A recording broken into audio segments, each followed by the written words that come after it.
Itago niyo na lamang po ako sa pangalang Marieta. Hindi ko po tunay na pangalan. 36 years old na po ako. Minsan akong nabaliw sa pag-ibig sa edad kong ito. Masasabi ko, naging desperada ako dahil tanging gusto ko lang naman ay makabuo ng sariling pamilya. Lumaki kasi kami ng kapatid ko sa broken family. Ramdam ko ang hirap at ayokong maranasan yon ng magiging anak ko, Miss Anne. Ano ba yan, ate? Kainis naman. Kanina pa tayo naglalakad eh. Saan ba talaga tayo pupunta? Kanina pa ako tanong ng tanong dito, oh. Hindi ka naman sumasagot. Ay! Sige, lakad pa tayo. Saglit lang naman. Huwag ka nang sumimangot. Parang tulya yung uso mo. Haha, funny. Huwag mo pong sabihin sa akin na kaya tayo naglalakad para hanapin yung boyfriend mo. Na walang parang bulano lang yung ugok na yun nung mabuntis ka nun eh. Duh. Pagbigyan mo na ako. Buntis ako. Ayoko namang lumabas to ng walang kumpletong pamilya. Ay, alam mo, balang araw, maiintindihan mo rin ako. Ako? Maiintindihan ka? Never. Pag ayaw na ng lalaki sa akin, thank you, next. Di ko ipagsisiksikan sarili ko sa kanila, no? Sayang tong ganda ko. Ayan na pala. Nandito na tayo. Saan? Dagat to ah. Huwag mo sabihing Soko yung nakabuntis sa'yo. Che? Ay, aling masungit. Siyempre, hindi. Ibig ko sabihin, ito yung Roro na sasakyan natin papuntang Isabela. What the world? OMG ka! Karupukan to the max na fully paid yan, no? Yung hanapin mo siya dito sa lugar natin, keri ko pa matiis, pero yung pupunta tayo sa isang ibang lugar, ayoko. Never. No. Please, para naman to sa magiging pamangkin mo. Gusto mo bang matulad sa ating dalawa si baby? Ulila na nga tayo, pati ba naman siya? Ganto na lang. Maiwan ka na lang dito kung ayaw. Sino ba may sabing ayaw ko, ate? Di ba kanina ayaw mukha mo? Pero ayoko rin maiwan dito, no? Ang init kaya. Mahal-mahal ng sunscreen ko eh. Tara na nga. Teka muna. Yung pinagbentahan natin ng mga karne, nasa na? Ay, syempre nandito sa bag ko. Magkano yan? Tumal ng benta ngayon. Wait, bilangin ko. 500 pesos po. Gagamitin muna natin yan sa pamasahe sa Roro. Aba, di nalugi tayo. Wala nang ang benta, naging pamasahe pa yung konting kinita natin. Hindi pa nga tayo kumakain eh. Bumuntong hininga na lang ako sa mga sinabi niya. Bunsong kapatid ko si Princess, 15 anyos pa lang siya. Aaminin ko na minsan ay mas matured pa siya sa akin kung mag-isip. Mula bata, ako nang nag-alaga sa kanya at tumayo bilang magulang niya. Hindi pa siya nag-aaral sa ngayon. Gusto na muna niyang huminto nung grade 7 siya. Madalas kasi siyang mabully ng classmates dahil sa sitwasyon ng buhay namin sa ngayon.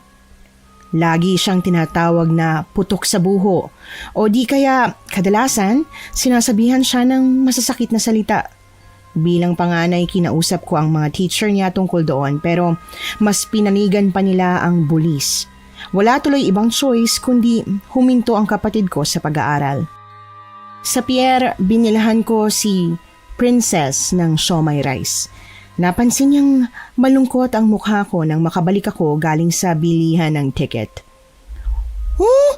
What happened, Bella? Why you crying again?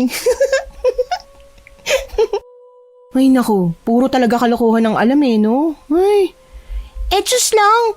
Ba't naman kasi ganyan ang mukha mo? Para kang natabunan ng langit at lupa Ano bang meron? Ika na, kain na tayo ng siomai rice. Sarap nito Hindi, kasi kulang na yung pamasahin natin hindi rin naman pumayag yung nagtitinda ng ticket na bigyan ako ng discount. Kahit buntis ako. Talagang hindi papayag yun. Niipit mo kasi ang tiyan mo. Kaya di halatang buntis ka. Teka nga, paano ngayon yan? Paano tayo makakapunta sa Isabela? Kung wag na lang tayong tumuloy, ate. Hindi pwede. Alam mo naman, sa isang buwan manganganak na ako. Ayoko naman na lumabas tong baby ko na walang ama. Diyan ka lang. May naisip akong paraan. Teka muna, anong gagawin mo? Saan ka pupunta? Hoy! Gusto mo makaalis tayo, diba? Umupo ka rito. Pag kunwari ka na sumasakit ang tiyan mo. Nawalan ako ng imik. Sinunod ko na lang ang sinabi niya. Buong puso akong nagkunwari na sumasakit ang tiyan habang siya ay halos magmakaawa sa mga nakakasalubong na tao para mamalimos. Tumatango siya sa akin sabay ngiti kapag inaabutan siya ng barya. Ang ilan naman ay sinusungitan siya, Miss Anne. Maya-maya pa may napansin akong isang matandang lalaki na lumapit sa kanya. Agad naman na lumapit silang dalawa sa akin nang ituro ako ni Princess. Oh, ate! Tayo ka dyan! May nakilala ako. Baka makahelp sa atin. Ay, ikaw talaga. Nang storbo ka pa ng tao. Ay, hello po. Marieta ho ang pangalan ko. Sabi nitong kapatid mo kailangan niyo daw ng tulong. Teka nga, saan ba kayo pupunta at namamalimos tong kapatid mo? Buntis ka, iya. Dapat nagpapahinga ka na lang sa bahay. Nasaan ba ang asawa mo? Dapat siya ang naghahanap ng paraan para may panggasto sa magiging anak niyo. Yun nga ho ang problema. Pupunta sana kami ng Isabela para hanapin tong tatay ng bata. Kaya lang, kulang ho yung dalang pamasahe namin eh. Pamasahe ba sa Roro ang ibig mo sabihin? Opo. May alam ako Roro, ando sa bandaron. Di hamak na mas mura yan kaysa dito. Talaga ho? Naku, salamat. Tara na. Baka maiwan pa tayo. Sa Isabela din ang punta ko para bisitahin ang mga apo ko. Sakto naman at nakita ko kayo. Walang pag-aatubiling naglakad kami papunta sa Roro na sinabi nitong may murang pamasahe. Teroy pala ang pangalan niya. Nararamdaman kong mabait siya dahil hindi na nito pinabayaran sa amin ang tiket na binili niya para sa amin. Sumakay na din kami agad sa Roro matapos makabili ng tiket. Tulad ng inaasahan, mainit sa loob nito. May mga truck na nakaparada sa loob at basa ang sahig.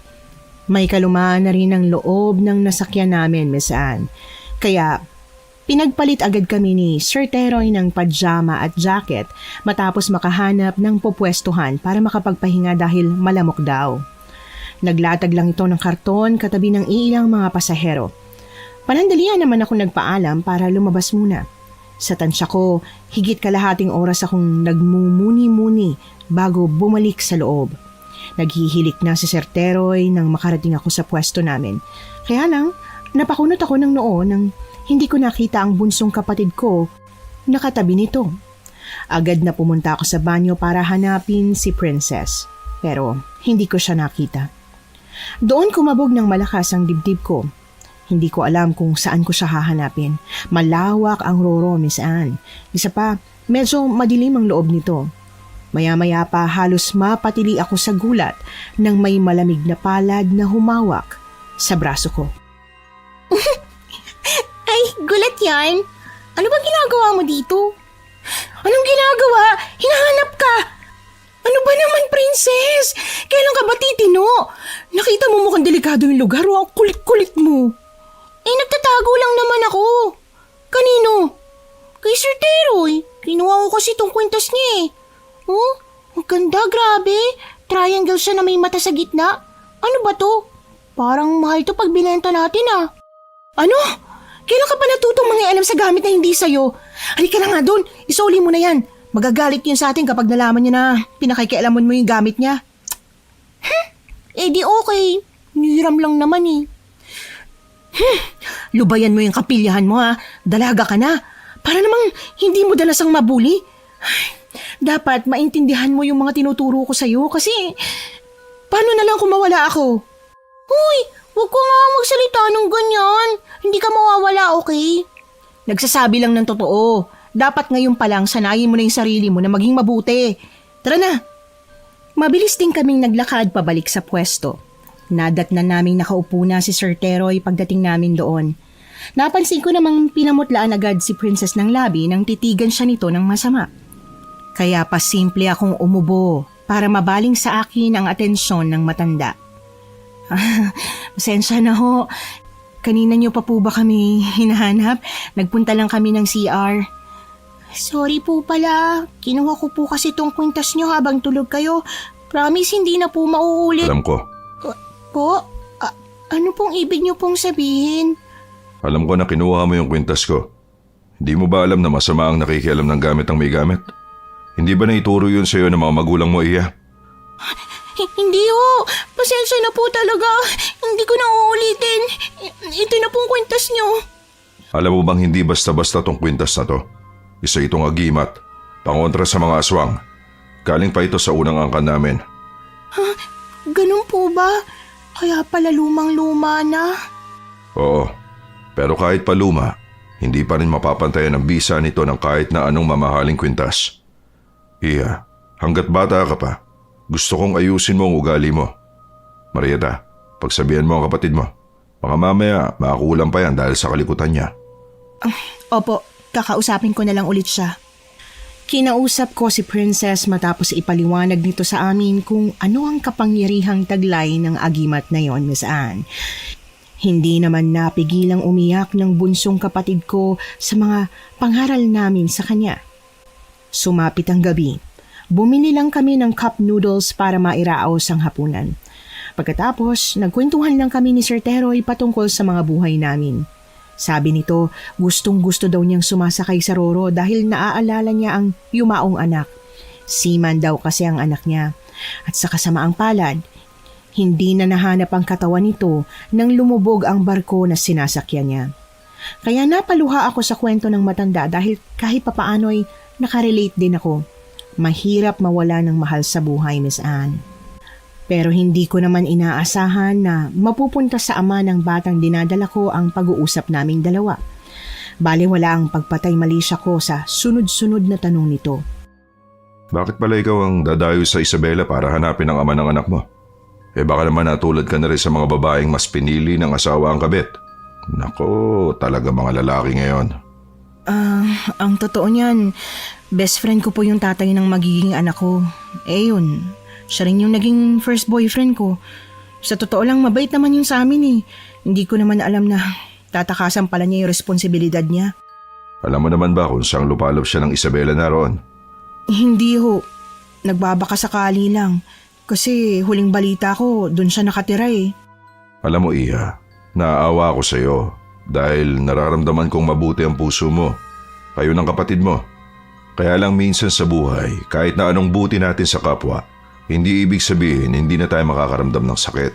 Kaya manalig ka lang. Salamat po. Wala naman ho akong plano na makipagbalikan dun sa ex ko. Gusto ko lang malaman niyang may responsibilidad siya sa akin. Gusto ko lang suportahan niya bilang tatay yung magiging anak namin. Paano kung hindi mo siya mahanap doon? Anong plano mo? Sa ngayon, hindi ko pa ho alam eh. Bahala na. Sa buhay, hindi pwedeng bahala na, ha? Dapat maging malakas ka at maging matalino sa mga nagiging desisyon mo, lalo na't magiging nanay ka na. Opo. Teka, ano yun? Ate, teka, parang huminto yung barko ah. Nabangga ba tayo? Hala, hindi ako marunong lumangoy. Sandali, minawang kayo. Tatanungin ko muna sila kung ano nangyari. Ha? Lalabas ho kayo? Oo, kailangan ko makita kung anong meron sa labas. Para nagkakagulo sila eh. Hindi ho ba delikado? Malakas ho yung ulan, baka mapahama kayo. Hindi ako magtatagal, babalik rin ako. Pigil hininga kong pinagmasdan si Sir Teroy na maglakad palayo sa amin. Sa totoo lang, parang wala itong nararamdaman kahit na anong takot sa katawan. Kalmado kasi siyang lumabas. Naririnig ko pa nga ang mahinang pagsipol nito. Sa kabilang banda, niyakap ko na lang ng mahigpit si Princess nang maramdamang nanginginig ang katawan niya dahil sa naghahalong panlalamig at takot. Narinig kasi namin yung mga nagkakagulong tao sa labas. Ang iilan ay sumisigaw at humihingi ng tulong. Buti na lang, hindi nagtagal si Sir Teroy doon. Hindi ko na kasi alam kung paanong pakakalmahin si Princess dahil miski ako ay nanginginig na rin. Seryoso ang mukha nito na lumapit sa amin at bumalik sa kanyang pwesto. Ano daw hong nangyari? May problema po ba? Mamamatay na po ba tayo? Hanggang ngayon, humuga pa rin to sinasakyan natin. Huwag ka magsalita ng ganyan. Walang mangyayaring masama sa atin. Manalig lang kayo sa Diyos. Malakas lang ang alon gawa ng matinding pagulan. Dumating na yata yung paparating na bagyo. Ha? Kung may paparating na bagyo pala, ba't tinuloy pa nilang bumiyahe? Ay, naku naman, oh. Nagpapakamatay ba sila? Ayoko madamay dito. Iha, Lahat ng mura may kaakibat na sikreto. Tsaka, andito na tayo. Pasalamat ka na lang at may nasakyan pa tayo. Sa murang halaga ng pamasahe, syempre masisipin nila yung kikitain kaysa sa atin. Presyong pangmasa ang ticket nila, kaya pasalamat na lang kayo. Paano naman ho kung lumubog tong sinasakyan natin? Nako, halatang ngayon lang kayo nakasakay dito, no? Pangako, walang mangyayaring masama sa atin.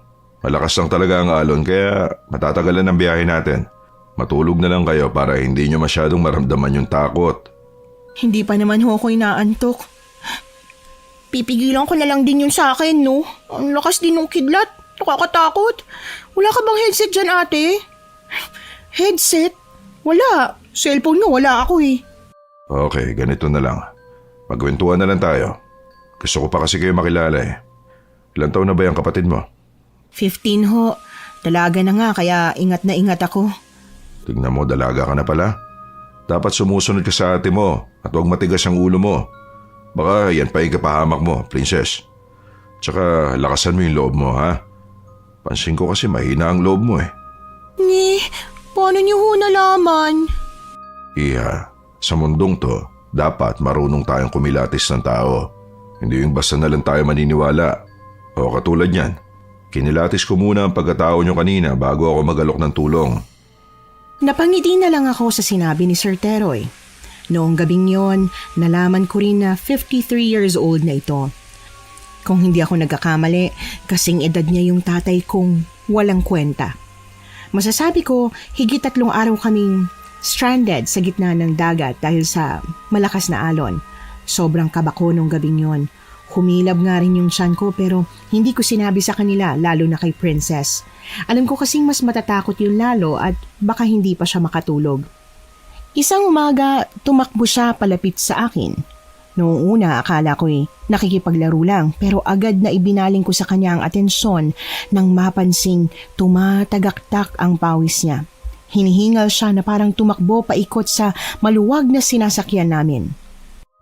Ate! Tulong! Natatakot ako! Ha? Ano ba yun? Pinaprank mo na naman ba ako? Hindi po! Kasi naglalaro po ako doon pero nabastos po ako. Ano? Sino? Yung mga lalaki po doon sa koridor. Sumisingot sila ng rugby po. Teka, anong ginawa sa'yo? Pinaswitan po nila ako. Sabi nila, ang sexy ko daw. Saka ang sarap. Wala ba silang ginawa? Ano yun? Bakit parang natatakot ka, princess? May problema ba? Nabastos daw po ng mga lalaki dun sa koridor eh. Ayan oh, takot na takot. Ano? Putya. Sinasabi ko na nga ba't hindi pa rin lumulubay ang mga yun na mambastos na babae? Kilala niyo po sila? Matagal na ako sumasakay dito. Ilang beses ko na rin nababalitaan yung pambabastos nila. Makakatikim sa akin yung mga yan. Marami po sila. Baka hindi niyo po kayanin. I-report na lang po natin kaya. Wala kang mapagsusumbungan dito. Kaya nga sabi ko sa'yo, huwag kang lumayo sa ate mo. Isa pa, balita ko anak ng may-ari ang isa sa mga yan. Mga putya talaga. Ramdam ko ang gigil nito sa pananalita. Mabilis itong naglakad palapit sa bag nito. Nanlaki ang mga mata ko nang ilabas nito ang jungle bolo mula sa loob nun. Sinubukan ko din naman itong pigilan pero wala kaming nagawa. Nakita namin ang grupo ng mga kabataan habang naglalakad sa corridor, Miss Anne. Tama nga si Princess. Sumisinghot ang ilan sa mga ito ng rugby at humihit-hit ng vape ang iilan. Matapang naming nilapitan ng mga ito. Samantala, sinenyasan kami ni Sir Teroy na lumayo, kaya sumunod na lang kami. Pinagmasdan naming makipag-usap ito sa grupo ng kalalakihan. Dinig na dinig namin ang nangingibabaw na boses ng lalaking nakipag-usap dito. Halata ang pagiging mayabang sa tono ng pananalita. Mariing kumuyom naman ang kamao ko nang marinig na si Princess daw ang may kasalanan kung bakit siya nabastos. Sabi ng mga kabataan, kasalanan daw yon ng maikling shorts na suot ng kapatid ko. Susugod na sana ako sa mga ito para kumprontahin. Pero biglang sinuntok ni Sir Teroy ang lalaking nakausap. Nagkaroon ng rumble sa tahimik na koridor ng Roro. Masasabi kong malakas pa rin ang katawan ni Sir Teroy kahit pa may edad na ito. Nakita ko kasi kung gaano ito kalakas sumuntok. Napabagsak din ito yung 3 sa 5 mga lalaki. Ang ilan naman ay tumakbo. Inawat na nga lang sila ng mga pasaherong nakakita sa kanila. Samantalang kaming 2 magkapatid ay hindi makalapit. Huminab din kasi ang tiyan ko at napansin yun ni Princess. Kaya inaya na niya akong bumalik sa pwesto namin. Halos magkasunod nga lang kami ni Sir Teroy na bumalik doon. Salamat po, sir. Diyos ko, hindi ko po alam yung gagawin ko kung wala kayo. Oo nga po. Baka may masama nang nangyari sa amin kung wala kayo. Wala nga naman. Sabihan mo lang ako kapag inulit ang mga gunggong na yun yung ginawa sa'yo, ha? Hindi ako magdadalawang isip na tuluyan ang mga yon. Ano? May chance na ulitin pa nila yon? Hindi malabo. Marami nang nabiktima yung mga yan noon pa man. Ang iba, inihulog na lang basta ang katawan sa dagat pagkatapos nilang pagsawaan ng katawan. Putsa! Bakit hindi pa sila nakukulong? Dahil umaatras sa korte ang mga biktima. Alam ko konektado sa sindikatong may-ari ng Roro na to eh. Kaya hanggang ngayon, nag-ahari-harian pa rin yung mga salarin. Kaya magdoble ingat na lang kayo sa susunod. Kung maaari, huwag kayo maghihiwalay o kung hindi naman, sama niyo ako kung saan kayo pupunta, lalo na sa banyo. Sa banyo? Doon madalas natatagpuan yung ibang mga biktima na gusto nilang itago para pagsamantalaan ulit. Yung mga magaganda na pwede pa nilang pagsawaan ng ilang beses bago patayin. Suta! Mga walang niya sila! Sana pala hindi na tayo tumuloy sa pupuntahan natin, ate. Mura nga ang ticket, pero may sa demonyo naman pala yung mga nandirito. Pero, bakit hindi nyo man lang kami sinabihan noon? Huli na para sabihin nyo sa amin to. Dahil alam kong kaya ko kayong protektahan. May mga ilang pamilya na rin ako nakasama dito. Lahat sila, kumpletong bumaba dahil nakinig sila sa mga payo ko. Kaya mainit na rin yung tingin ng mga nakakilala sa akin dito. Kung ganon, bakit po dito nyo pa mas pinipiling sumakay kahit alam nyong delikado na kayo? Paano kung magaya kayo dun sa iba pang mga biktima na sinasabi nyo?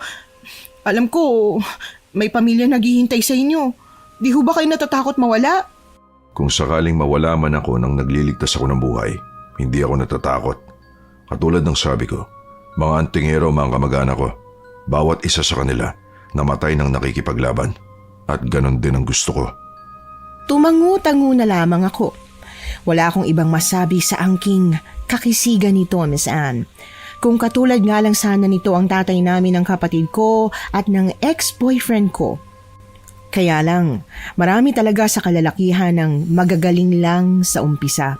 Hindi ko naman nilalahat pero alam kong maraming makakarelate sa akin sa mga tagapakinig ng channel ninyo. Dapit hapon na nang makarinig ulit kami ng kaguluhan sa labas.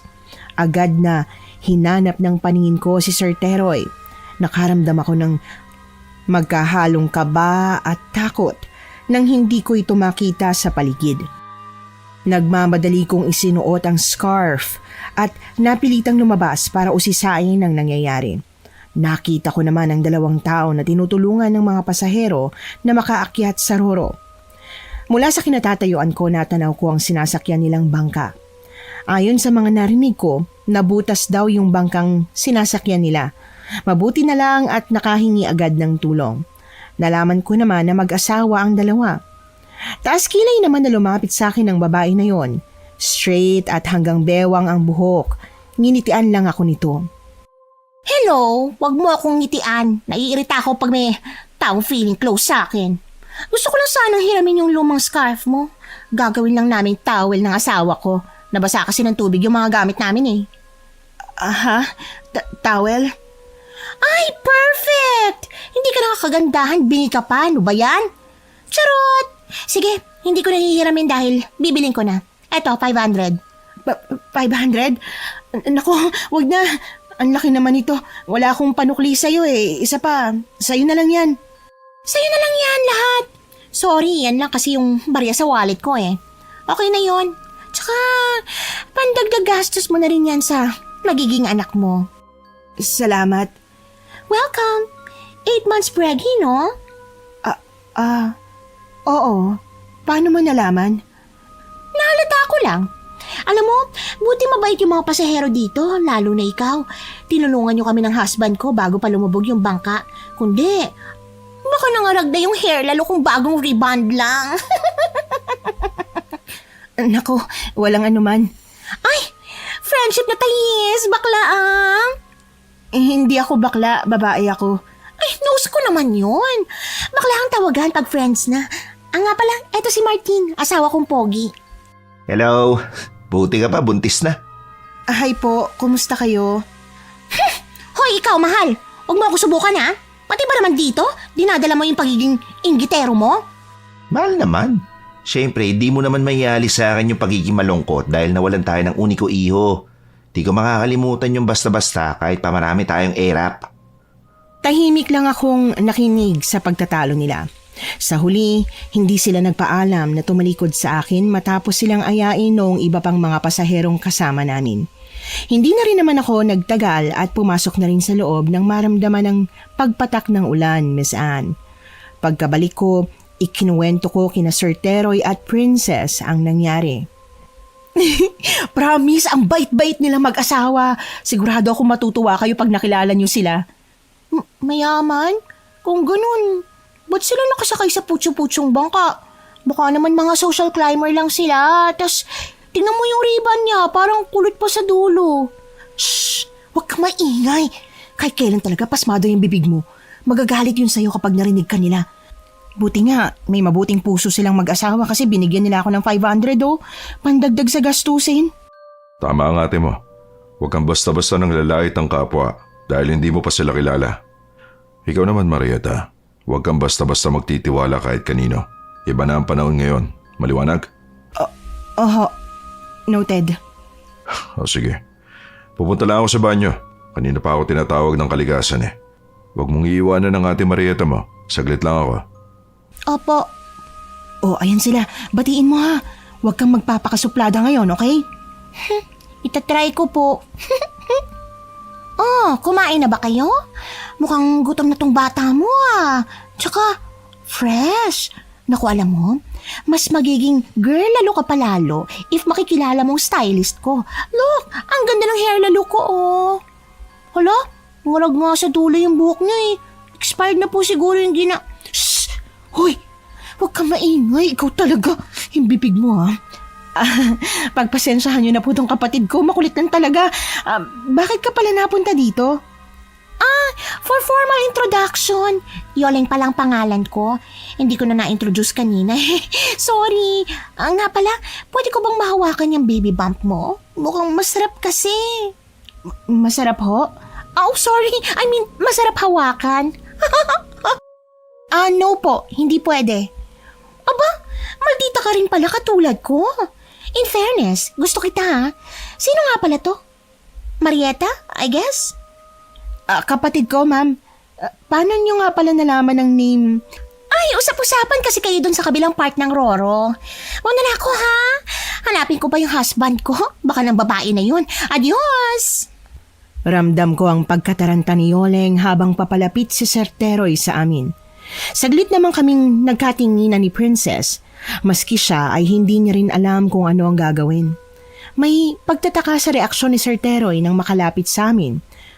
Pasimple nitong tiningnan si Yoleng. Oh, anong ginawa nandito? Nalingat lang ako saglit. May lumapit agad sa inyo. Tsaka ba't hindi makatingin ng diretso yun sa akin? Baka po baon sa utang sa mga lending apps kakapasosyal. Hoy, ano sabi ko sa'yo? Huwag kang makikisabat sa usapan ng mga matatanda, di ba? Doon ka muna, maglaro ka doon. Huwag kang pupunta kung saan-saan ha. Diyan ka lang sa malapit. Yung nakikita kita. Sungit naman. May lang eh. Anong ginagawa nandito? Nangangamusta lang, tsaka nagpakilala kay Princess. Bakit ho? May problema po ba? Hindi kasi maganda ang pakiramdam ko sa kanya. Kung maaari, iwasan niyo ng kapatid mo ang taong yon. Tulad ng sinabi ko, huwag kayong basta-basta na magtitiwala. O ito. Hala, ano po yan? Binibigay niyo po ba sa akin tong agimat niyo? Hiramin mo muna hanggat nasa biyahe pa tayo. Makakatulong sa proteksyon mo yan. Isa pa, para maiwasan mo na rin ang usog. Usog? Bakit? Hindi ka ba naniniwala doon? Ano ka ba? Dapat maging matalino ka sa mga nakakasalamuha mo, lalo't nasa ibang lugar ka. Suot mo na yan at baka ko sampayan mailagay. Sige po, salamat po ulit. Nagmamadali kong isinuot ang agimat na tinutukoy ni Sir Teroy. Ilang minuto ko pa yon pinagmasdan. May angking bigat ito at mukhang makaluma na rin. Noong gabi hindi ako mapakali dahil humilab ang tiyan ko.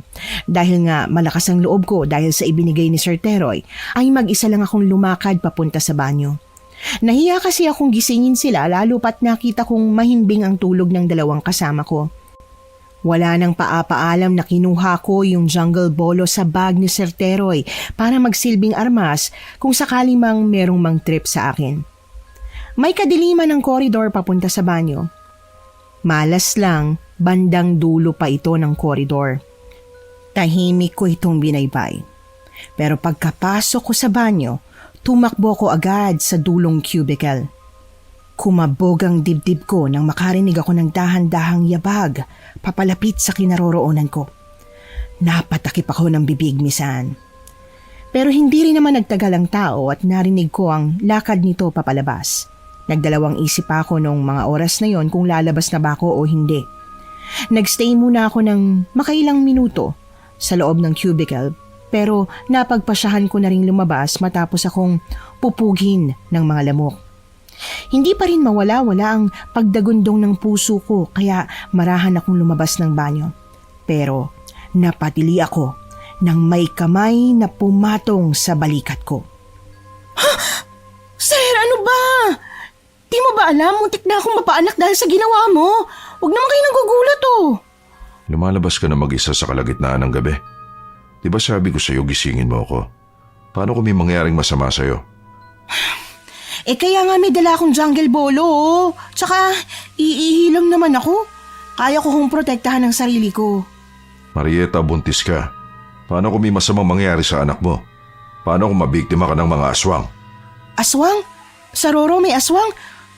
Niloloko niyo ba ako? Tantanan niyo na nga po yung pananakot niyo, hindi na nakakatuwa. Maniwala ka sa akin, pinag-iingat lang kita. Sa mga tambay na sinabi niyo maniniwala pa ako, pero yung aswang? Imposible. Pwede ba? Huwag niyong sabihin yan sa kapatid ko at baka maniwala yun sa mga walang kwentong barbero. Bahala ka. Maniniwala ka rin sa akin sa tamang panahon. Mauna na ako. Inirapan ko ito nang tumalikod sa akin. Inis na inis ako noong gabing yon kaya hindi ako sumabay dito sa paglalakad.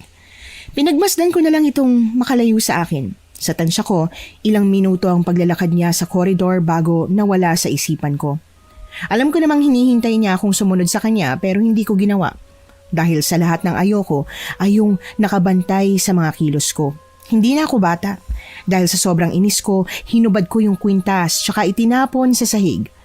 Patay mali siya akong bumalik sa pwesto namin. Nadatnan ko siyang nakahiga doon at nakatalikod sa aming dalawang magkapatid. Pero isang kaguluhan ang naganap kinabukasan. Nagising na lang kaming tatlo sa sigawan ng mga pasaherong kasama namin. Agad na lumapit kami sa nagkukumpulang mga tao. Ang iilan sa kanila ay masama na ang tingin sa aming dalawa ni Sir Teroy, pero binaliwala ko yon at mas ibinaling ang atensyon ko sa pinagkakaguluhan nila. Hindi na namin lubos na nakita ang crime scene dahil tinakpan na nila agad ng lona ang biktima. Pero maduwal-duwal ako nang makita ang iilan sa laman loob na natapyas malapit sa bangkay nito. Ang leader ng grupong nakasagupa ni Sir Teroy noong isang araw, ang biktima. Ang sabi sa chismis, nakita daw yung bangkay nito sa dulong cubicle ng banyo kung saan ako nag-CR kagabi. Kinabahan ako pero sinubukan kong pakalmahin ang sarili ko. Wala man akong kasalanan pero kinakabahan ako na baka masangkot ako sa krimen. Inilagay na lang nila sa isang tabi yung bangkay dahil wala namang pulis na pwedeng mag-imbestiga sa krimen. Kaya lang buong akala ko ay ligtas na kami. Pero isang malaking pagkakamali pala yon. Dahil inanunsyo ni Martin na nakita daw ang kwintas na agimat sa ibabaw ng bangkay ng biktima. Noong una hindi ako kumikibo kung kanino yon. Miski si Princess ay sinisenyasan ko na huwag munang magsasalita. Pero buong tapang na inamin ni Sir Teroy na ito ay pagmamay-ari niya. Doon nagsimulang magbulungan ng mga pasahero. Pinagdugtong nila ang pagtatalo sa pagitan ni Sir Teroy at ng biktima. Sa huli, ito ang itinurong suspect. Tamo, ikaw pala may kagagawa ng krimen na to. Mamatanda ka na nga, ganyan pa ang asal mo. Hulaan ko, sakali ka nakatirano. Tsaka ba't ganyan yung pamimigas mo? Palamunin ka ba? Uulitin ko, hindi ako may gawa ng krimen na yan. Ay, oo nga. Halatang siya naman kasi, look, kwintas niyo to, hindi ba? Mga kapwa ko pasahero, mag-iingat kayo ha! Teka lang, ba't kayong nangunguna sa kung sinong dapat sisihin? di ba? Kahapon lang naman kayo nandito. Anong alam niyo sa mga nangyari? OMG, friendship! Lumayo ka sa matandang yan. Baka ikaw ang Hoy! Pakialamerang ngaragang buhok. Para sabihin ko sa'yo, hindi masama si Sir Teroy ah. Huwag nga kayong mambintang. Wala naman kayong alam sa nangyari ah. Panigurado, na-brainwash ka na matandang yan. Ay, wala na akong dapat i-explain pa sa inyo kasi ito ang ebidensya. Isa pa, nalaman ko yung mga chika minute ng passengers dito sa Lumang Roro. Sabi nila, lumayo daw ako sa inyo kasi mga bad kayo. Ganun pala po eh. Ba't ka palapit ng lapit kay ate? Tsaka anong brainwash? Mama mo brainwash? Kasi kaibigan ko ang ate mo. Ba't ganyan ka kung makapagsalita? Wag na wag mong pagsasalita ng ganyan ng kapatid ko ah. Wala kang alam. Isa pa, hindi tayo magkaibigan. Nakita niyo bang ginawa ni Sir Teroy yung krimen na yan? Tama na yan. Biyama na sila. Para sabihin ko sa inyo, sa akin niya binigay kagabi ang kwintas na yan. Pinahiram niya sa akin. Pero nainis ako sa kanya kaya nilaglag ko sa may harapan ng CR. Hindi ko alam kung ba't napunta yan dun. Ate, Kalerky, tama na. Ba, tayo na itong babaeng to. Ano bang gusto niyo palabasin? Na ako may gawa? Mahal, sagutin mo na lang. Mga around 3 a.m. Malambot pa nga yung biktima eh. Anong oras ka ba nagpunta dun? Baka naman, ikaw may gawa. Pinagtatakpan niyo pa yung isa't isa. Mga sindikato siguro kayo, no? Talaga? Sa palagay ko, alauna ako pumunta sa CR. Isa pa, ba't mo na lamang malambot? Hinawakan mo ba siya? Napansin kong tumahimik ang mag-asawa. Nagkatingin na naman ang ilang mga pasahero at tumangu-tangu sa sinabi ko. Makalipas ang ilang sandali, nahuli ko ang pailalim na tingin sa akin ni Yoleng. Handa pa sana akong makipag-argumento sa kanila pero nag-walk out na ang mga ito. Mabuti na lang at karamihan sa mga pasahero ay nag-agree sa sinabi ko. Pero hindi pa rin mawala sa isipan nila na isa sa mga suspect si Sir Teroy. Ilang oras ang lumipas hanggang sa sumapit na ang tanghalian. Tahimik akong naglakad papunta sa maliit na sari-sari store para bumili ng kakainin naming 3. Panandalian muna ako naupo sa monoblock para hintayin na matapos ang mahabang pila pero agad akong napatayo nang makitang papalapit sa akin si Yoleng. Nakakrus ang mga braso nito. Ba't mo yung ginawa? Ha? You disappointed me. Akala ko ba friendship na tayo? Kaya ba't mo yung ginawa? Ginawa ko lang naman kung anong tama. Bakit ba si Sir Teroy ang pinagdidiinan nyo? Sabihin natin sa kanya nga yung kwintas pero pinahiram niya sa akin yun kagabi. Pwede ba? Kayo lang nakisakay dito. Huwag kayo masyadong matapang. Matapang? Are you kidding me? Hindi. Pero itong tatandaan mo ha. Huwag na huwag mo kaming idamay sa mga kalokohang gagawin nyo. Maliwanag? So tinatakot mo ko? Well, sige. Friendship over na tayo. Isinusumpa ko. Pagsisisihan yung ginawa niyong pamamahiya sa amin ng asawa ko.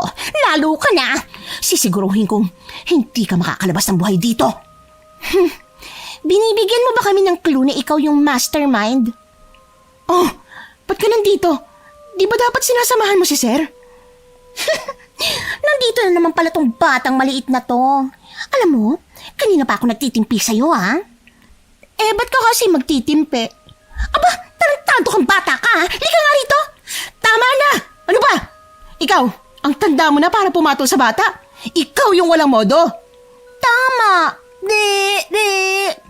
Aba, grabe na tong panghihiya niyo sa akin. Sumusobra na kayo? Ikaw, Marieta, turuan mo nga yung kapatid mong rumispeto sa mas nakakatanda sa kanya. Nakakabwisit.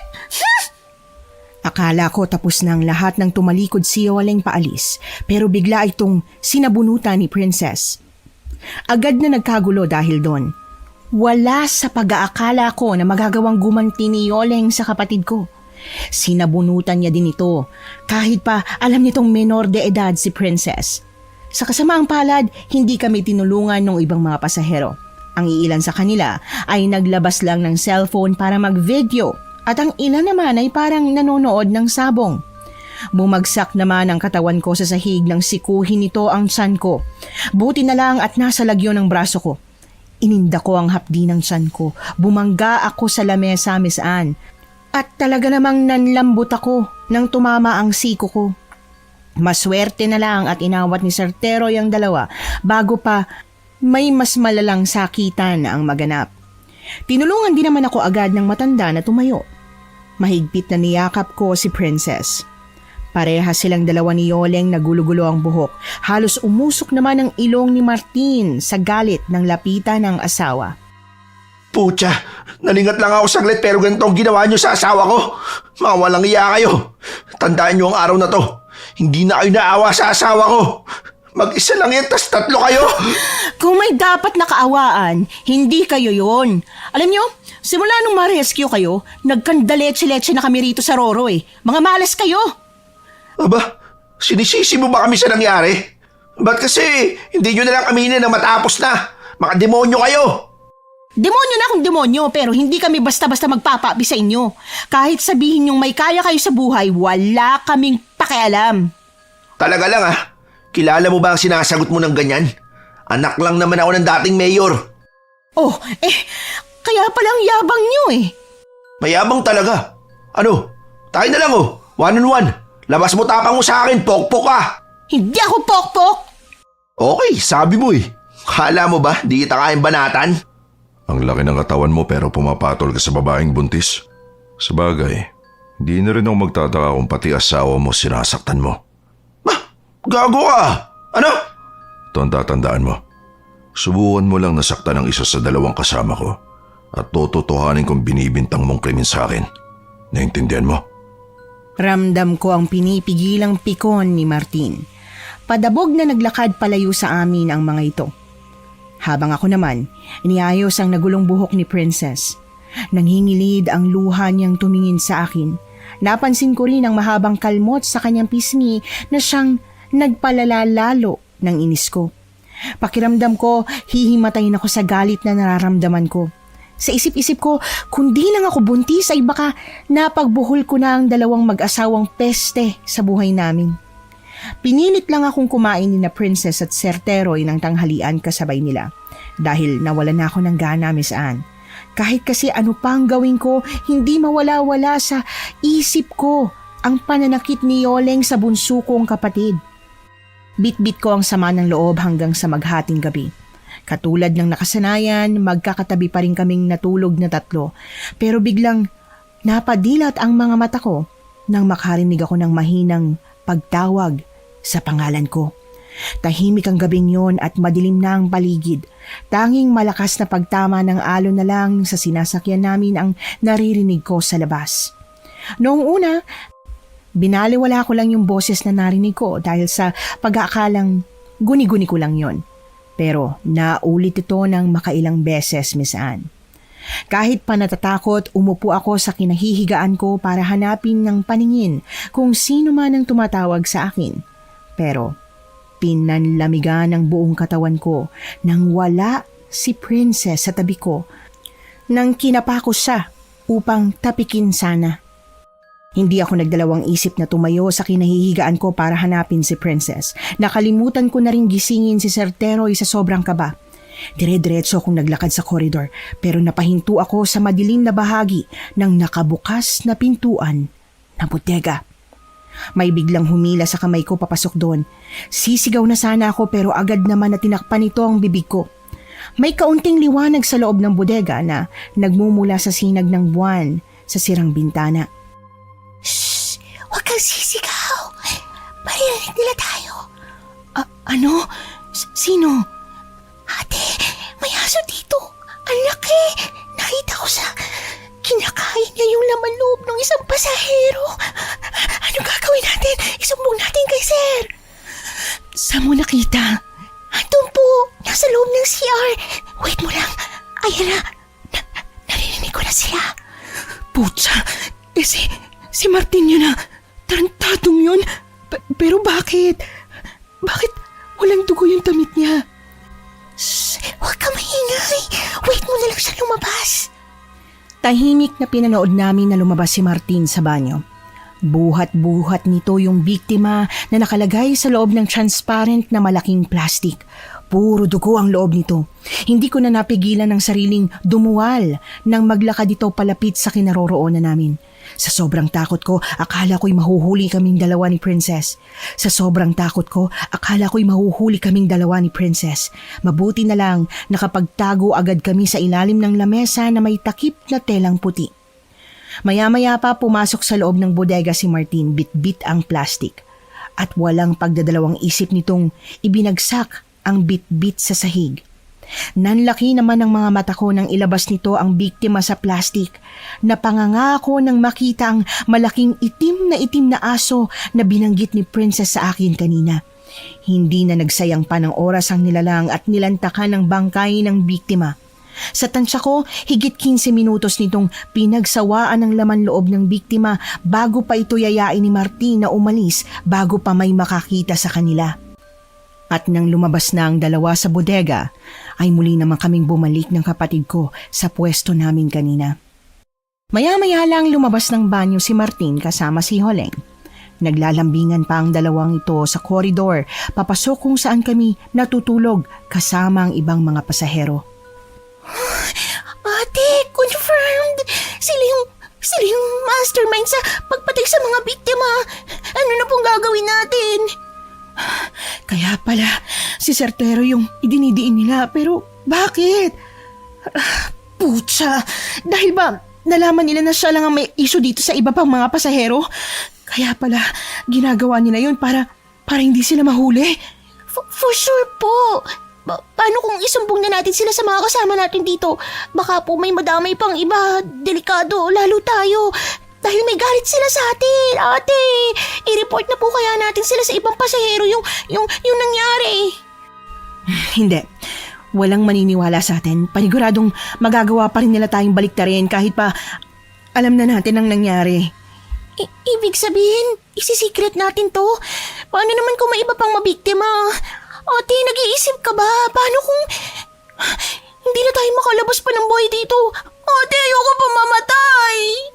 Huwag kang magsalita ng ganyan. Sabihin natin to kay Sir Teroy. Alam kong siya lang ang makakatulong sa atin. Sige po, halika na. Wait, Bakit po? Halika na. Baka may iba pang makakita sa atin dito. Tayo pang masisi. kailangan kong matingnan yung mukha ng biktima. Yawa! Yan yung kasama nung nambasto sa akin eh. Tara na, delikado tayo. Siguradong tayo masisisi. Pigil hininga kaming bumalik sa pwesto, Miss Anne. Pinalipas muna namin ang gabi. Kinabukasan ng umaga, nakarinig na naman kami ng kaguluhan ng ibang mga pasaherong nakakita sa biktima. Naramdaman ko ang pasimpleng paghawak ng mahigpit sa kamay ko ni Princess. Nanlalamig ang palad niya. Samantala, hindi na namin inaksaya pa ang oras nang mahuli ko ang seryosong tingin sa amin ni Sir Teroy. May sasabihin kami sa inyo. Kilala ho namin kung sinong salarin sa mga pagpatay sa mga biktima. Sino? Huwag mo masyadong ilakas ang boses mo. Nararamdaman ko may nagmamasid sa paligid eh. Mas mabuti kung huwag mo na rin silang pangalanan. Yung mag-asawa pong ni-rescue. Ano? Paano mo nalaman? Kagabi po, nagising ako dahil may tumatawag sa pangalan ko pero wala si Princess sa tabi ko kaya pumunta ako sa banyo pero doon ko nakitang bit-bit ni Martin yung biktima palabas sa banyo. Hindi ko po alam kung paano nila yun napatay dahil isa po sa mga nakasagutan yung magbabarkada yung biktima. Ako po, nandun po ako. Narinig ko rin po yung pangalan ko. Akala ko si ate. Pupunta po sana ako sa CR kaya lang naabutan ko po na binabastos ng lalaki si Yoleng. Ayun po, sumaklolo yung asawa niya. Tapos, ano nangyari? Nakita ko po na sinaksak ni Martin yung kolokoy tsaka hinila papunta sa banyo. Kasunod po si Yoleng. Tas pinakain niya po kay Yoleng yung bangkay. Kailan po ba tayo bababa dito? Natatakot na po kami. Ayaw pa ho naming mamatay. Kaya nga po kung alam lang namin na ganito, sana nun pa lang pinigilan ko na si ate. Huwag ka mawalan ng pag-asa. Alam ko may paraan pa para hindi madagdagan ng mga nabibiktima nila. Ano po? Gusto ko mamayang gabi. Doon ako matulog sa bodega. Gagawa ako ng paraan para mapunta ako ron. Ano? Aba, hindi ho pwede. Delikadong gusto niyong gawin. Nagiging aso ho si Yoleng. Alam ko kung paano talunin ng mga aswang. Saka, hindi ako makakapayag na may isa pang masaktan sa inyo. Lalo na kayong dalawa. Alam kong hindi sila titigil hanggat hindi nakakaganti sa inyo. Kung di ko na ho kayo mapipigilan, kayo nang bahala. Pero mangako kayo na mag-iingat kayo Parang tatay na namin kayo Sa maikling panahon na magkakasama tayo dito, pinaramdam niyo po sa amin na mahalaga kami. True po si ate, sir. Pwede ko na rin ho ba kayong tawaging tatay? Aba, walang problema. Pwede niyo akong tawagin tatay. Tsaka wag nga kayo masyado magdrama. Alam kong ginagawa ko. Dating tagapagtaboy ng aswang at masasamang elemento ang itay ko. Kaya alam ko kung paano ako makikipaglaban sa kanila. Kung sakali mang mabigo ako, magiging panatag ang loob ko dahil namatay ako nilabanan ng mga masasama. I love you po, tatay. Pasimple akong nagpunas ng luha nang makitang mahigpit itong niyakap ni Princess. Tinupad nito ang request ng kapatid ko na huwag munang humiwalay sa amin hanggat hindi pa naghahating gabi. Unang beses kong makaramdam ng kakaibang saya noong gabing yon. Parang tunay na mag-ama kasi ang dalawa habang pinagmamasdan ko silang mag-bonding. Nakipaglaro kasi si Sir Teroy sa kapatid ko. Pasan-pasan niya ito habang tumatakbo ang matanda, paikot sa tinutulugan ng ibang pasahero. Habang tahimik ko silang pinapanood, hindi ko napansing nakatayo na pala sa tabi ko si Yoleng. Ay, wow! Sobrang saya nyo naman. Parang walang nangyayaring kababalagan dito sa loob ng Roro Sumobra naman yata ang pagpipretend ng dalawang yan. Pwede ba? Wala ako sa mood na makipagtalo sa'yo.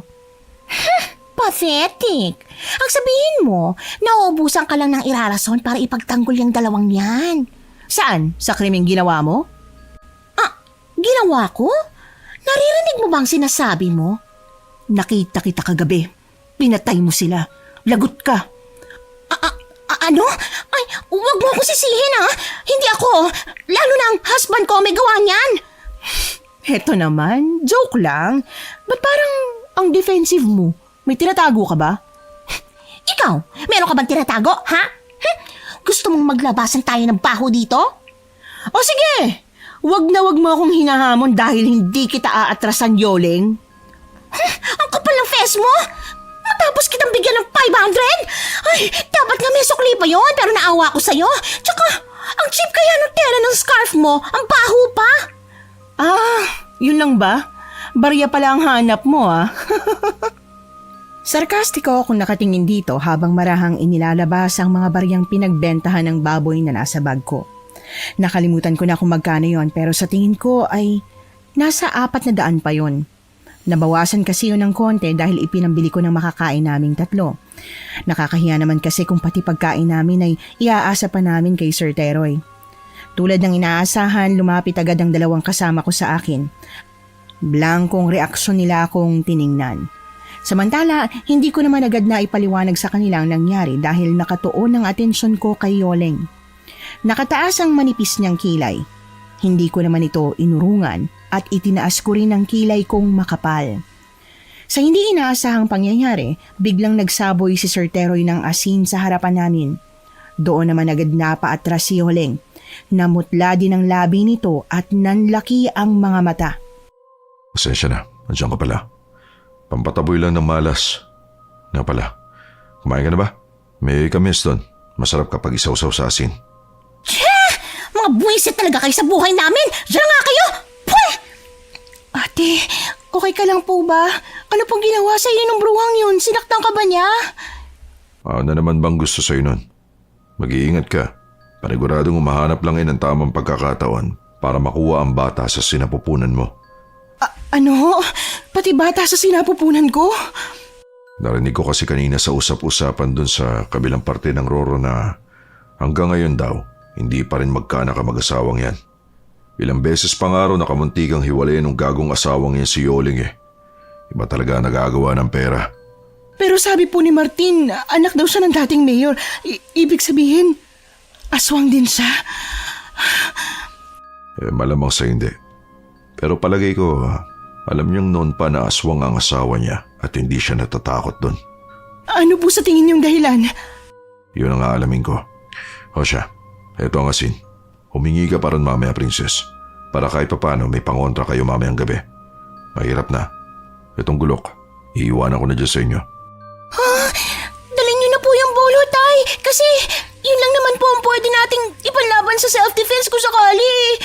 Huwag niyo kaming alalahanin ni ate. Madami naman pong tao dito. For sure, hindi kami magagalaw basta-basta lang maugok na yun. Pilyo ka talagang bata ka. Alagaan mo ang ate mo, ha? Tulad ng billing ko, huwag mo siyang iiwan mag-isa. At ikaw naman, Marieta, isuot mo na tong kwintas ko, ha? Oo nga. At huwag ka na pong magtampo ha. Effective daw yan sabi ni tatay, di ba po? Mabaho naman. Maaari mo yung panlaban sa mga aswang na umaaligid sa'yo. Lalo na malapit na ang kabuhanan mo. Mag-ingat ka sa usog ni Yoling, ha? Nakakamatay ang usog ng mga aswang. Tanging pagtango na lamang ang naisasagot ko kay Sir Teroy. Ramdam ko ang pagmamahal ng isang ama mula sa kanya, Miss Anne. Sa totoo lang, gusto kong humiling na tumagal pa kaming magkakasama sa Roro kung walang krimen na nagaganap. Mas tumindi naman ang kaba ko habang nasisilayan ang paglubog ng araw. Ilang oras ang lumipas ay sumapit na naman ang gabi. Abala ang lahat ng pasahero na maghanda sa pagtulog hanggat gising pa ang karamihan sa amin. Mula kasi noong may matagpo ang patay ay nagtriple ingat na sila. Kung pwede ko nga lang silang paalalahanan na huwag basta-basta pupunta ng banyo ng mag-isa ay ginawa ko na. Kaya lang, ramdam kong iniiwasan nila kaming tatlo. Naiintindihan ko naman yon dahil ayaw nilang masangkot sa issue namin ngayon. Sa unang pagkakataon, mahigpit kong niyakap si Sir Teroy nang magpaalam itong pupunta na ng bodega para doon magpalipas ng gabi. Natatakot man ako pero wala akong nagawa para pigilan ang gusto nito, Miss Anne. Kaya taimtim na lamang akong naupo sa pwesto namin at nagdasal. Hindi rin naman nagtagal at nakatulog na rin kami ni Princess. Mahigpit ang yakap niya sa akin. Sa kalagitnaan ng gabi bigla akong naalimpungatan. Namilipit ako sa paghilab ng tiyan ko. Tanging impit na pag-ungol na lang ang nagawa ko para pigilang makagawa ng ingay. Maya-maya pa nagising na si Princess. Tinanong niya kung anong kailangan ko. Inalalayan niya ako sa koridor papunta ng banyo nang sabihin kong manganganak na ako. Ginising naman agad namin si Sir Teroy nang madaanan namin ang bodega. Karay-karay ako nito patungo sa banyo. Pagdating doon, agad akong humiga sa loob ng cubicle.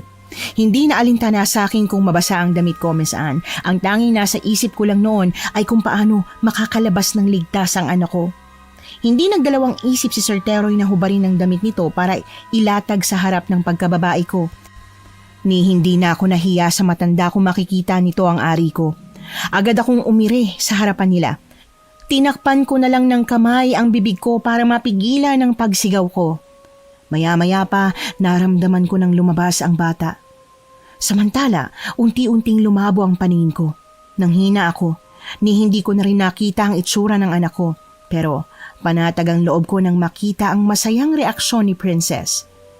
Kaya lang, bigla kong nakitang pumasok si Martin sa banyo. Nanlilisik ang mga mata nito. Napansin ko rin na may bitbit itong 2x2. Bago pa ako makasigaw ay pinukul nito ang ulo ng dalawang kasama ko. Nawalan ako ng malay ng mga sandaling yon. Nagising na lang ako sa loob ng isang container van ng truck. Mahigpit na nakatali ang buong katawan ko. Tanging kandila lang na nakatulo sa sahig ang nagsisilbing liwanag. Nahuli agad ng paningin ko si Martin na buhat-buhat ang anak ko. Utang na loob. Huwag mo sasaktan ang anak ko. Nagmamakaawa ako sa iyo. Sino namang may sabing idadamay ko tong pogi na anak ko? Walang kasalanan ng inosenteng bata sa katarantaduan na ginawa nyo. Anong sinasabi mo? Anak ko yan, pwede ba? Huwag kayong maangkin ng hindi sa inyo. Isa pa, tigilan na natin to, please. Lokohin mo Lela mong panot. Pagkatapos yung ipaiya ang asawa ko, di na ba kayo naawa sa kanya? Alam mo, ang laki ng problemang pinagdadaanan namin ng asawa ko. Hindi ako papayag na basta ganitoin nyo na lang kami dito. Agrabyado? Ganun ba agrabyado sa inyo? Alam ko ng lahat, kayong dalawa ni Yoling ang pumapatay sa mga pasahero dito. Kayo ang walang awa. Nagawa niyo pang idamay ang matandang walang kaalam-alam. Nakakadiri kayo. Dahil hadlang siya sa mga plano namin. Ano? Plano? Ano ibig mo sabihin? Alam ko may kakayaan siya sa mga pangontra ng aswang. Di ko hayaan na magtagumpay siyang sakta ng asawa ko, babae. Pero may panahon pa.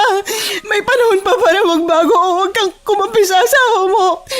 Promise, tutulungan kita pagbaba natin dito. Hindi pa huli para itama ang lahat. Hindi. Akala mo ba mabibilog yung ulo ko? Nagmamahalan kami ng asawa ko. Tulad ng pangako niya, walang makakapaghiwalay sa amin. Sumumpa ako na hindi ko siya iiwan maging sa kabilang buhay. Handa ako mamatay para sa kanya. Naintindihan mo yon? Ibig sabihin, hindi ka aswang? Hindi. Pero nagmahal ako ng asbo. Hindi nyo alam kung anong magandang asa lang meron sila. Dahil ang mga katulad nila ay walang awang pinapatay ng matandang kasama mo. Kaya sinusumpa ako na walang matitira sa inyong buhay dito. Pero please, pakinggan mo ako. Akin na yung anak ko. Anak ko to. Anak namin to ng asawa ko. Siya na lang ang regalo ko. Hindi tumigil ang pagtulo ng mga luha ko habang pinagmamasdan si Martin na lambingin na ang anak ko. Nagngangalit na ako dahil sa galit. Gusto kong magwala pero wala akong magawa. Mariin na lang akong pumikit. Ang daming tumatakbo sa isipan ko noong mga oras na yon. Alam kong mahaba pa ang gabi. Butil na ng pawis ang tumatagaktak mula sa noo ko. Mariin akong napalunok nang maibalik ang tingin sa lalaki. Ilang saglit ko pa itong pinagmasdan. Napansin kong kakaibang mga kilos nito.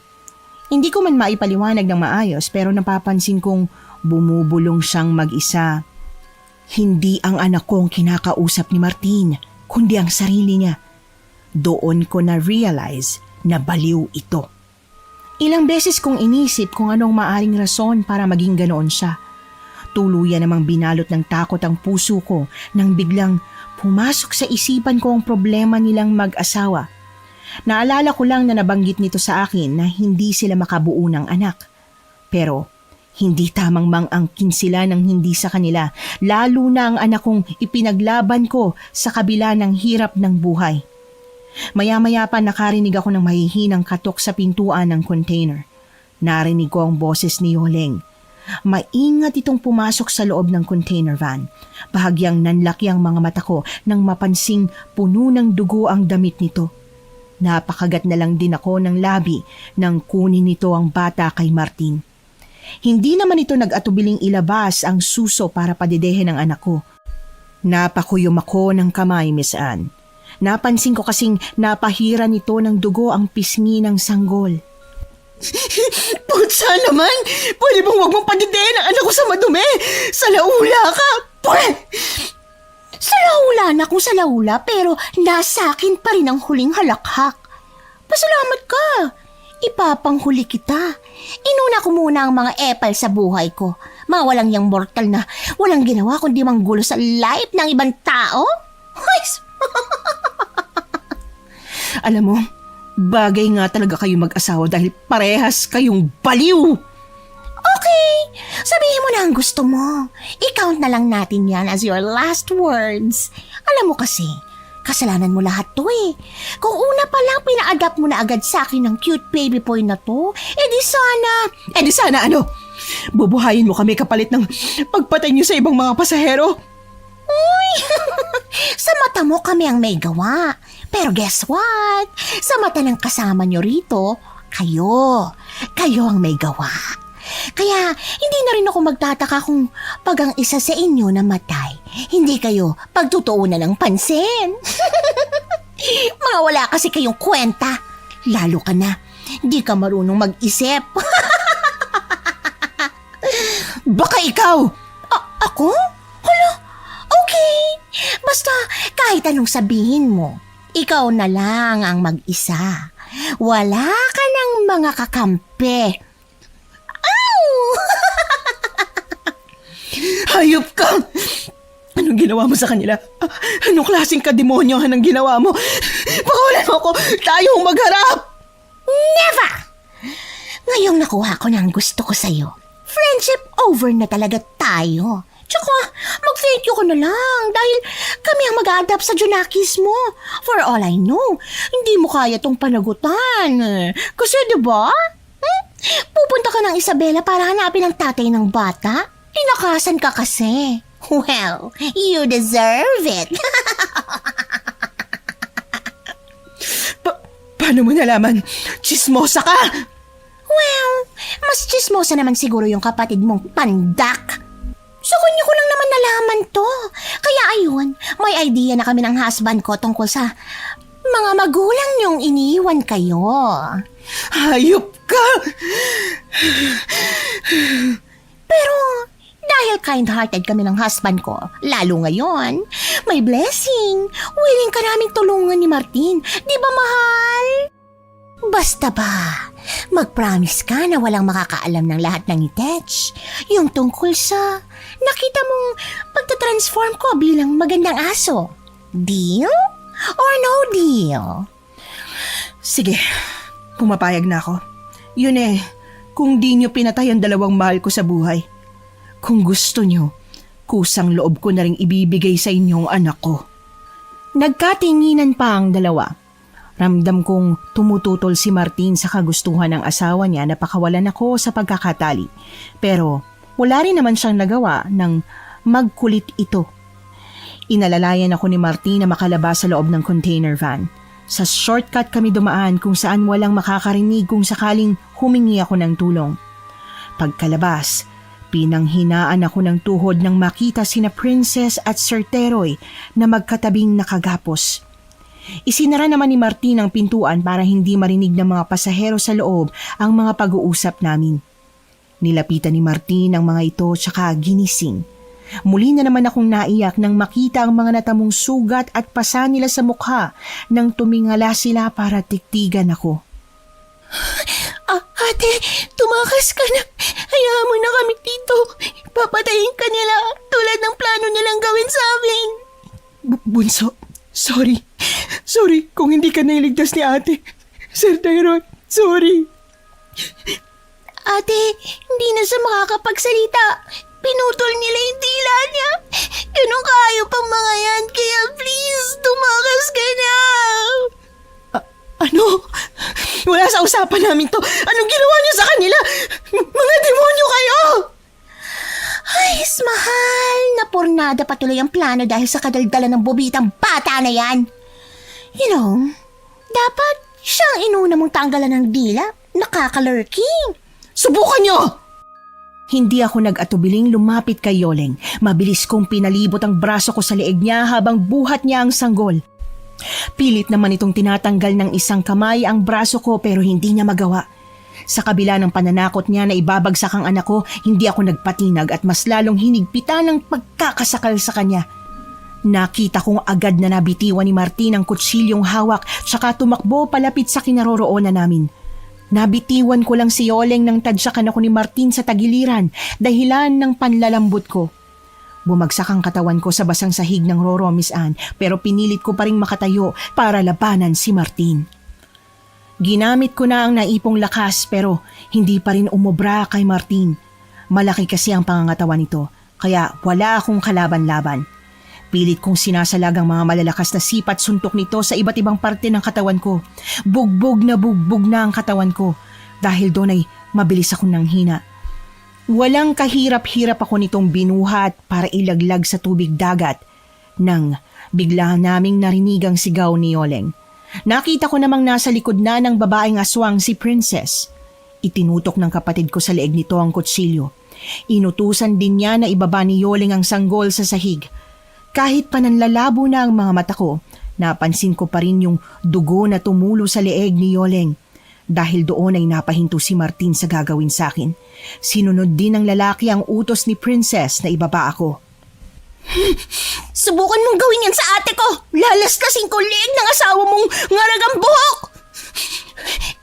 At sa tingin mo natatakot ako? Kung hindi ka natatakot, edi ilaglag mo ang kapatid ko. Tingnan lang natin. Tama na! Please, huwag mo ituloy! Plastic ka talaga! Bakit ng mga inosenteng taong pinatay nyo? Naawa ho ba kayo? Isa pa, nung binunutan nyo ng dila si tatay, naawa ba kayo? Hindi, di ba? So bakit ako maaawa sa inyo? Hayop ka! Subukan mo may mangyaring masama sa asawa ko. Mananagot ka sa akin. Ganito na lang. Pakawalan mo si ate, pakakawalan ko to asawa mong aswang. Unahin mo ang asawa ko! Hindi naman ako ututo para gawin yan, Chong. Kilala ko kayo. Parehas kayo na ugali ng asawa mo. Mga basura. Ew!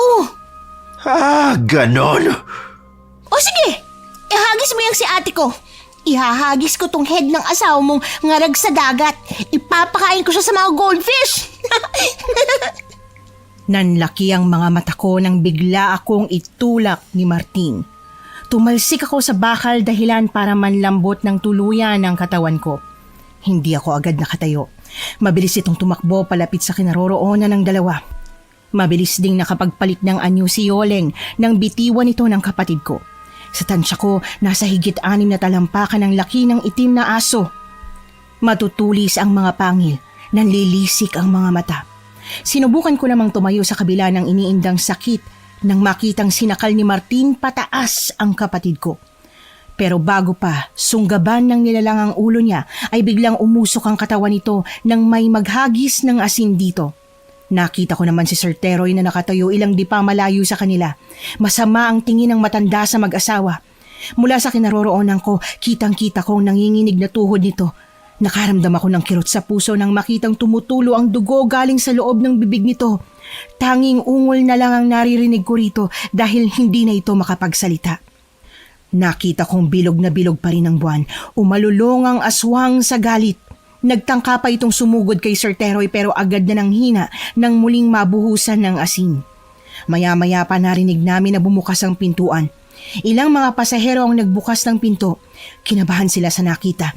Mabilis na nagtatakbo ang mga ito para kuyugin ang mag-asawa pero nakalayo din sila agad sa mga tao. Pilit na kumakalas ang kapatid ko sa mahigpit na pagkakabuhat sa kanya ni Martin. Nagbalik din naman sa pagiging anyong tao si Yoleng para mag-explain sa mga tao. Tulad ng inaasahan, sa amin na naman ito isinisi ang lahat.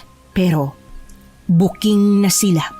Hindi na pinaniwalaan ng mga tao ang kanilang alibay.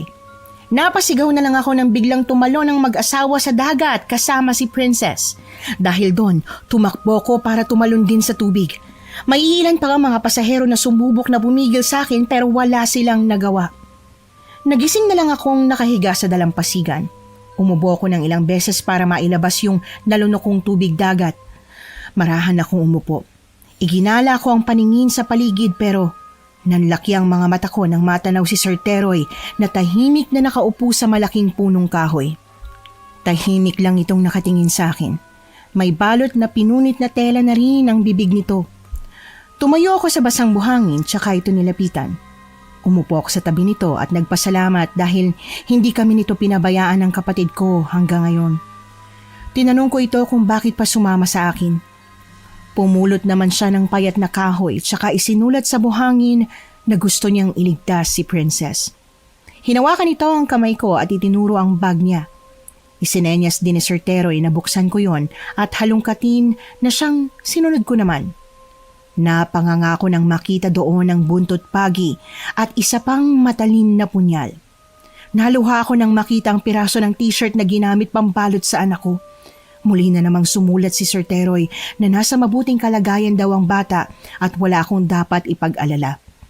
Pinagkatiwala niya raw sa isang kaibigang pasahero ang sanggol bago tumalon sa dagat. Nangako din naman daw yon na ibabalik sa akin ang anak ko kaya't kahit papaano ay naibsan ang nerbiyos na nararamdaman ko. Nanghuli kami ng isda sa dagat para maitawid ang gutom. Ang ilang mga oras na natitira naman ay ginamit namin para makapaghanda sa darating na paghaharap namin ng mag-asawa. Puro pagdarasal na sana ay nasa mabuting kalagayan si Princess. Yun lang ang ginawa ko bago tuluyang sumapit ang kabilugan ng buwan. Tahimik kong pinagmasdan ang maliwanag na sinag ng buwan habang nakaupo sa matabang punong kahoy. Ilang saglit pa, nagkatinginan kaming dalawa nang makarinig kami ng malakas na alulong ng aso. Kinuha namin ang buntot pagi at punyal at dali-daling tumakbo papasok sa loob ng kakahuyan. Bahagyang kumunot ang noo ko nang mapansing sumenya sa akin si Sir Teroy na huminto muna sa paglalakad. Mahigpit kong hinawakan ang hawak na buntot pagi. Ilang minuto lang ang nakalipas nang makita namin ang aso na tahimik na naglalakad papalapit sa amin. Hindi naman kami nakita ng nilalang dahil nakatago kami sa likod ng puno. Mabilis na hinablot ni Sir Teroy ang hawak kong buntot pagi tsaka buong lakas yung inihampas sa aso. Nang hina agad ang katawan nito. Hindi nagtagal ay bumalik ito sa pagiging anyong tao. Hinihingal si Yoleng at nagmamakaawang huwag siyang patayin ng matanda. Maawa kayo. Huwag niyo akong patayin. Ayoko pang ma-dance. Sorry sa mga nagawa namin. Yung husband ko may gustong putulin ang dila mo. Nasaan ang kapatid ko? May ginawa ba kayo masama sa kanya? Yung kapatid mo? Sagot! Pucha! Wala! Buhay pa siya kasi alam namin susunod kayo dito. Please, huwag niyo akong patayin. Gusto ko pang mabuhay. Pero bakit ba gusto mo kaming patayin? Ano bang ginawa ng mga taong inosente sa inyo? Dahil never nila kaming mga aswang na binigyan ng chance na mabuhay at pagmahal na tulad nila. Si Martin, paano mo siya napaibig, ha? Alam ba niya nung una pa lang na aswang ka? Hindi! Kinayuma ko siya kaya siya nabaliw. Sa totoo lang, hindi ko naman talaga siya mahal eh. Gusto ko lang ng kakampi. Kaya kung gusto niyo, patayin niyo na siya. Huwag lang ako. Ayoko pa ma-dance. Nasaan sila? Andun sa kuweba. Absuelto na ba ako sa mga kasalanan ko? Papagawalan niyo na ba ako, ha? Friendship ko? Hindi! Friendship ka pa dyan, gago! Inagaw ko naman kay Sir Teroy ang matalim na punyal para isaksak kay Yoleng. Nakadilat ito nang mabawian ng buhay. Hindi ako nakaramdam ng kahit konting awa dito, Miss Anne. Sa isip-isip ko, kulang na kulang pa ang isang saksak sa mga ginawa nitong kahayupan sa buhay ko at sa iba pang mga biktima. Hindi na kami nagsayang ng oras na dalawa at ura-uradang hinanap ang binanggit na kuweba ni Yoleng. Maingat kaming pumasok na dalawa doon nang matagpuan namin. Isang mahinang liwanag ng nakasinding kandila lang ang nagbibigay ng kaunting liwanag sa lugar, kaya may kadiliman pa rin. Pero bigla akong napaatras nang may maramdamang nagtatakbo palapit sa akin. Parang nabunot ang tinik sa puso ko nang makumpirmang si Princess yun. Yumakap siya ng mahigpit sa akin at ganoon din ang ginawa ko. Marahan kong pinunasan ng luha niya tsaka hinalikan siya sa noo. Oh, ate, buti po bumalik kayo para iligtas ako. Kala ko mamamatay na ako dito eh. Thank you po. Best ate in the world. Sorry kasi makulit po ako. Naku, siyempre tulad ng promise ni ate, never kitang pababayaan. Okay? Opo. Nasaan pala yung demonyong Martin na yun? Kanina pa po siya umalis nung narinig niya po yung iyak ni Yoleng. Nasaan na po pala siya? Napatay namin siya kaya ligtas ka na. Oh, bakit? Hindi pa po tayo ligtas dahil may bato po na nilunok si Martin. Inabot po ni Yoleng. Naging yanggaw po siya. Ano? Opo, kaya nga po di ako makalabas dito sa kuweba eh. Natatakot po ako na baka patayin niya ako pag nahuli niya ako. O siya, halika na. Ano pong gagawin natin? Hahanapin natin siya. Tatapusin ko ang laban. Huwag ka mag-alala. Nandito si tatay para tulungan at protektahan tayo. Lumabas kami sa kuweba. Sandali pa niyang niyakap si Sir Teroy. Buti na lang, narinig nito ang kwento sa akin ni Princess kaya nagmamadali kaming bumalik sa gitna ng kakahuyan. Sinundan lang namin ang matanda. Ilang saglit pa, napagtanto kong bumalik kami kung saan kami nanggaling kanina. At doon, nakita namin si Martin na yakap-yakap ang bangkay ng asawa. Naramdaman kong nagtago si Princess sa likuran ko. Nakita ko rin ang masamang tingin sa amin ni Martin. Mga walang hiya kayo. Pinatay niyo ang asawa ko. Sisiguraduhin kong hindi na kayo makakalabas pa ng buhay sa isla. Mamamatay kayo tulad ng ginawa niyo sa kanya. Nababaliw ka na! Please! Tama na! Yung asawa mo hindi kanya mahal. Ginayuma ka lang niya para may kakampi siya. Hindi totoo yan. Mahal ko ang asawa ko. Nagmamahalan kaming dalawa. Tama nga siya. Kayo mga tao. Mga sinungaling kayo. Hindi ako nagsisinungaling. Huwag mo nang palalain pa ang problemang to. Tama na. Tulad ng sinabi ko sa'yo, may chance ka pa para Hindi. Hayop ka. Sana pala. Pinatay ko na yung kapatid mo. Kahit anong gawin nyo, hindi nyo ako matatalo. Kahit kailan hindi magtatagumpay ang kasamaan. Nanlaki ang mga mata ko nang makitang ilabas nito ang itim na bato na binanggit kanina sa amin ni Princess. Nilunok ito ni Martin. Nag-iba siya ng anyo, Miss Anne. Naging yanggaw ang lalaki. Nagkaroon din ito ng matutulis na pangil at mahahabang kuko. Galit na galit itong sumugod sa amin. Wala akong nagawa sa pagkakagulat kaya humarang sa harapan namin si Sir Teroy. Buong lakas niyang hinampas ng buntot pagi ang nilalang. Dahil sa pagiging desperado ng yanggaw na makaganti sa amin, natalo agad ito. Walang buhay itong bumagsak sa lupa. At bumalik sa anyong tao. Nakita din namin na pinulot ni Sir Teroy ang itim na bato, saka ipinamulsa. Pagkatapos noon, naghintay kami ng rescue kinabukasan.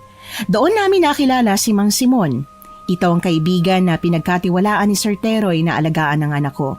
May dala itong bangka na may makina. Malaki ang pagpapasalamat ko sa lalaki dahil ibinalik nito sa akin ng maayos ang anak ko. Maraming salamat po. Diyos ko, hindi namin alam kung paano kami makakaalis sa lugar na to. Ala huwag kayong magpasalamat sa akin. Diyan kay Paring Teroy dapat. Siya kaya may sabi na sunduin ko kayo dito. Bueno, kamusta na yung mag-asawang aswang? Kamalasan talaga nasabay pa sa bagyo. Patay na po sila. May mabuting balita yan. Ano, tara na't humayo. Maingat kaming sumakay sa bangka. Hindi nagtagal ay nakarating din kami sa Isabela.